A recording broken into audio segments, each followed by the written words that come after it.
Anabel, buenas noches para ti, buenos días para nosotros. ¿Qué tal? Muy buenos días, ¿cómo están? Gusto en saludarte. El gusto es para nosotros, Anabel Hernández. Si nos pudieras comentar, comenzáramos primero, era de esperarse la sentencia contra el Chapo, de 17 cargos, en 10 ya quedó firme la sentencia, una sentencia que le va a tomar toda la vida poderla cumplir. Pero, Anabel, me gustaría primero obtener tu punto de vista, tu opinión con relación a este histórico, le llaman el juicio del siglo. Bueno, me parece que para hacer el juicio del siglo dejó mucho que desear a las víctimas que están en México y en Estados Unidos de realmente si hubo justicia o no, aunque el Chapo Guzmán pueda pasar el resto de su vida en la cárcel.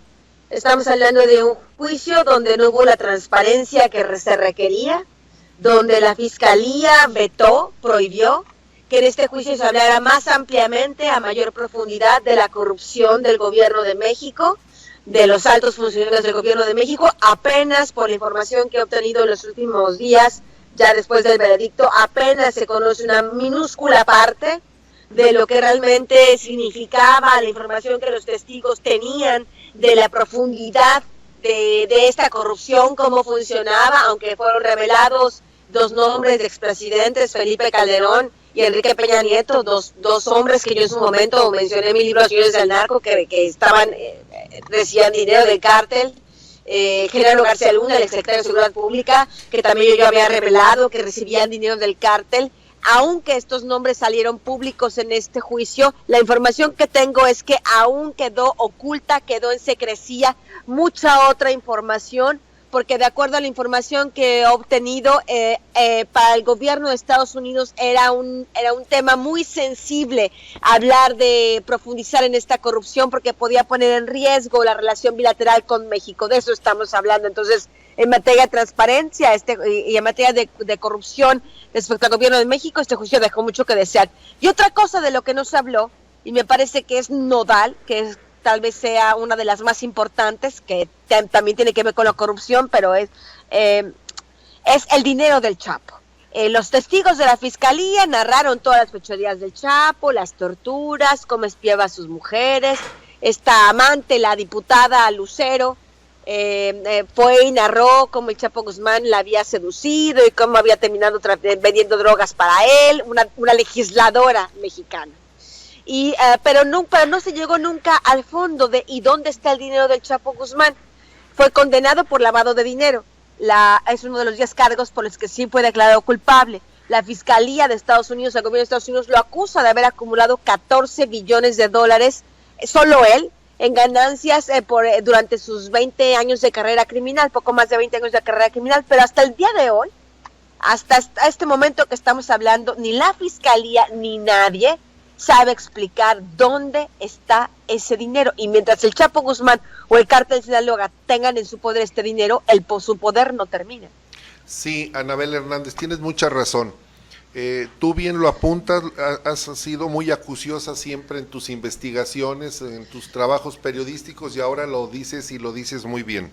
Primero, como señalas, el juicio del siglo ni fue tan del siglo, ni tampoco fue un gran juicio porque transparente, sí, porque finalmente las víctimas, ¿dónde quedaron? O sea, ¿dónde está la reparación del daño a esas víctimas? Es correcto. No existe. Es correcto. La transparencia en un país donde se jacta precisamente de la transparencia no existió, y lo dices muy atinadamente, para no lesionar las relaciones bilaterales entre Estados Unidos de Norteamérica y México. Es decir, prevaleció la política, la diplomacia ante la verdadera impartición de la justicia.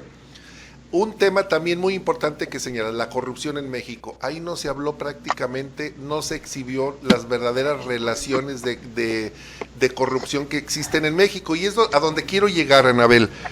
Finalmente, con el arresto del Chapo, se termina el narcotráfico en México. Deja de fluir la droga a Estados Unidos, deja de matarse los grupos contrarios del narcotráfico. ¿Cuál es tu punto de vista, Anabel? No, Por supuesto, la respuesta obligada, evidente, es no, en absoluto, termina. Si simplemente, y seamos fríos con las cifras, no es el típico comentario de un periodista o de un conductor, no estamos hablando de eso, estamos hablando de hechos fehacientes. El Chapo Guzmán fue extraditado desde hace 2 años a Estados Unidos. Desde principios del 2007 está ahí recluido en una cárcel de máxima seguridad, donde no puede ver a nadie, no puede hablar con nadie, ni siquiera puede hablar con su esposa, donde ahora sí está realmente en la prisión. Y sin embargo, la violencia en México continuó. El año pasado, simplemente el último año del gobierno de Enrique Peña Nieto fue el año más violento en los últimos 12 años en México. Si tú ves los últimos reportes, los informes de la DEA, en México se producen más drogas. El año pasado se produjeron más metanfetamina, se traficó más cocaína de México a Estados Unidos, se produjo más heroína, más marihuana. Entonces, ¿qué clase de beneficio ha tenido para México y para las víctimas o el combate al narcotráfico? La extradición del Chapo Guzmán no ha tenido ninguna utilidad y tampoco tendrá su encarcelamiento, porque el poder del cártel de Sinaloa sigue intacto. El Chapo Guzmán ya no significaba realmente un peso importante, un factor importante en la organización criminal. Está ahora el Mayo Zambada como cabeza total del grupo. Siempre lo hemos planteado, había 2 cabezas que estaban al mismo nivel. Ahora que el Chapo Guzmán no está, pues ahí está inmediatamente el Mayo tomando más poder dentro del cártel. Sí, Anabel. Y ¿me escuchas? Bueno, sí, hubo una interrupción, ¿hola? Pero ya te escuchamos, sí. Anabel. Nos decías que... Y los corruptos los corruptos que recibieron dinero del Chapo, pues seguirán recibiendo dinero del Mayo Zambada o de otros carteles de la droga.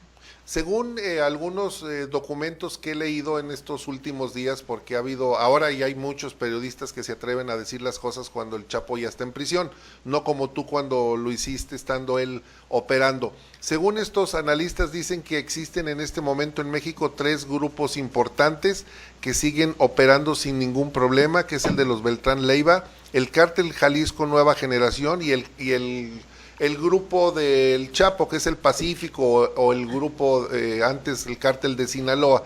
En tus documentos que tú has ido acopiando, Anabel, ¿es correcto? ¿Siguen estos 3 grupos o hay más grupos o tienden a desaparecer, a conformarse en uno solo o en 2 grupos? No, estamos hablando de que México realmente es una situación de la que realmente poco se habla. Pienso en general, poco se investiga y de la que poco se habla. En México hay más carteles que estos 3 carteles que está señalando. En México la estructura criminal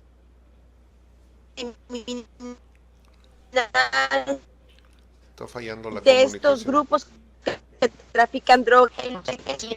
¿Me escuchan? Sí, es que hay como un regreso, Anabel. Si nos puedes repetir, dices que en México existen más grupos. Sí, más grupos criminales que igual trafican las mismas cantidades de droga que el Cártel de Sinaloa, que el Cártel de Jalisco Nueva Generación, pero son grupos mucho más discretos, son estructuras mucho más sencillas, pero que igual trafican drogas y igual pagan sobornos, igual son peligrosas para la sociedad mexicana, solo que ni el gobierno ni los analistas hablan de esto, pero es una investigación que yo estoy haciendo ya desde hace algún tiempo y podré publicarla próximamente en un libro que espero saldrá público este año, pero estamos hablando de una recomposición total del crimen donde cada vez será más difícil localizar a estos grandes capos, porque estos grandes capos cada vez trabajan con más bajo perfil. Porque finalmente el Chapo, desde mi punto de vista, Anabel, y no sé si tú coincidas, era un simple señuelo. O sea, políticamente era un señuelo para distraer la atención hacia un capo cuando en realidad había otros que estaban operando sin ningún problema. Sí, estamos hablando de que el Chapo Guzmán se convirtió pues en un ¿cómo decirlo? Como es en la cara más visible o el síntoma más visible de esta enfermedad que tiene nuestro país, que es la corrupción y la impunidad, que es lo que permite que gente como el Chapo llegue a estos niveles de poder. Entonces estamos hablando que sí, pero yo siempre lo he dicho, el Chapo Guzmán era prácticamente nadie, cero, un hombre que apenas sabe leer y escribir, que hizo mucho daño al país, sí, pero hizo mucho daño porque más peligroso que el Chapo Guzmán es el sistema criminal que existe en México, que permite que hombres como él se reproduzcan cada día. Dices que existe o dejó de existir. Con el cambio de gobierno, con Andrés Manuel López Obrador, ¿persiste esta misma mafia de las instituciones, de los grupos de poder? Bueno, evidentemente estamos hablando que aunque Andrés Manuel López Obrador acaba de llegar al poder, y aunque y te lo digo sinceramente porque no tengo por qué decir otra cosa, yo en mis investigaciones nunca he escuchado de un capo, de un cártel, de un lavador de dinero, de la DEA o de alguien decir que Andrés Manuel ha recibido o ha tenido algún dinero del narcotráfico o que ha tenido algún vínculo con narcotráfico. Jamás en los 15 años de investigación que llevo en estos temas he escuchado tal cosa, pero lo cierto es que él llega como cabeza de un gobierno que está totalmente contaminado y llega con un plan de acción absolutamente fallido. Estamos hablando que la Policía Federal está absolutamente penetrada por los carteles de la droga, el cartel de Sinaloa principalmente, el cartel Jalisco Nueva Generación y otros tantos.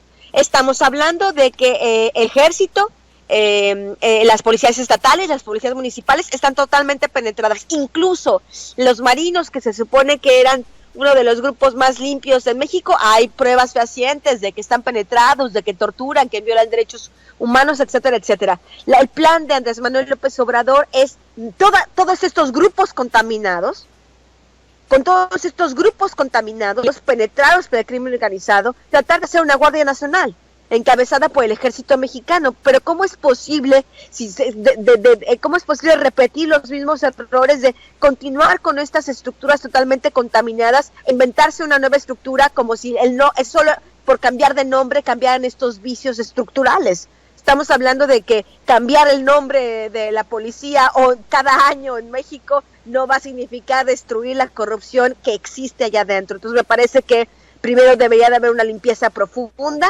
no impunidad a los corruptos, no impunidad a los militares, a los policías, a los expresidentes, a los exgobernadores, gobernadores, exsecretarios de Seguridad Pública que han recibido dinero del cártel, y después de poner un ejemplo claro de que no puede haber más esta corrupción, de que estos funcionarios públicos no pueden entregarle el país a estos criminales, después pensar en iniciar nuevas estructuras de gobierno, crear nuevas instituciones, pero mientras no haya una limpieza profunda, de nada va a servir. Sí, finalmente seguimos trabajando con la misma gente, con las mismas estructuras, con el mismo sistema, y poco o mucho se va a lograr tratando de hacer un cambio cuando en realidad, como tú bien lo apuntas, es como pretender tener una casa nueva con los mismos muebles, con las mismas fallas que tiene una vivienda antigua. Anabel Hernández, quiero agradecerte tu generosidad y la confianza que tienes para podernos dar la entrevista. Sabemos de tu valentía, de tu entrega apasionada al periodismo, y ya estaremos también comunicándonos próximamente y esperando tu nuevo libro. Te agradezco muchísimo y agradezco mucho a la audiencia. La verdad es que siempre me han dado el espacio, siempre me has dado el espacio para poder hablar de estas cosas con transparencia. Cuando publiqué mi libro Los Señores del Narco, ya hablaba de la corrupción, de cómo Genaro García Luna recibía dinero, sobornos de Cártel Sinaloa, cómo toda su gente lo hacía, cómo Felipe Calderón. Nadie quería dar espacio a este tipo de denuncias que ahora se fueron corroboradas 8 años después en este juicio del Chapo Guzmán. Y bueno, yo pienso que al menos en México muchos periodistas hacemos un trabajo de investigación serio que muchas veces llega a la verdad mucho antes que la justicia formal. Ahora esperemos que haya justicia formal, porque no es que el periodismo puede sustituir la justicia formal. Ahora que ha iniciado, que ha finalizado el juicio del Chapo Guzmán, esperemos que al menos en Estados Unidos y en México inicien procesos contra todos estos corruptos. Esperemos que así sea, Anabel Hernández. Tú fuiste muy valiente, y además el tiempo, la historia te dio la razón. Pues es triste decirlo, pero así fue. Tristemente, no sí. Me siento muy Sí, no. Intentar de eso, pero hay gente que no va a llegar por aquí. Anabel, un abrazo. Gracias, un abrazo.